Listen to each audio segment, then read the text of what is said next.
The Iranians have, and we've had numerous intercepts. Please keep bombing. Bombs that are dropping near their homes.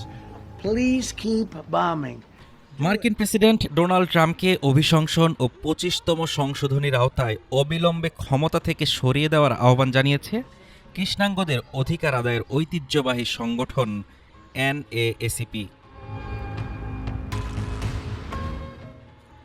১৯০৯ সালে প্রতিষ্ঠার পর দীর্ঘ ১৭ বছরের ইতিহাসে এই প্রথম কোনো ক্ষমতাসীন প্রেসিডেন্টের বিরুদ্ধে এমন কঠোর অবস্থান নিল সংগঠনটি। সংগঠনটির প্রেসিডেন্ট ডেরিক জনসন সরাসরি ট্রাম্পকে অযোগ্য, অসুস্থ এবং উন্মাদ হিসেবে আখ্যা দিয়েছেন। তার মতে ট্রাম্প কেবল একজন ব্যর্থ নেতাই নন, বরং আমেরিকার গণতন্ত্রের জন্য এক বড় হুমকি। NAACPর দাবি পরিষ্কার, মার্কিন সংবিধানের ২৫তম সংশোধনী প্রয়োগ করে অথবা ইমপিচমেন্ট বা অভিশংসনের মাধ্যমে ট্রাম্পকে অবিলম্বে হোয়াইট হাউস থেকে সরাতে হবে।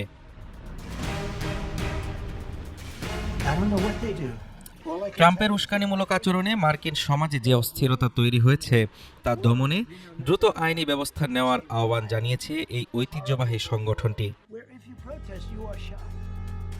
ট্রাম্পের মেয়াদ এখনও অনেক দিন বাকি থাকলেও NAACPর এই অবস্থান মার্কিন রাজনীতিতে এক নতুন মেরুকরণ তৈরি করল।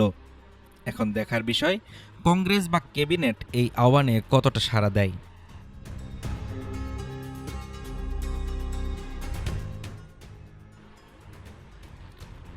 হাফিজুর রহমান তুষার, ঢাকা টুডে।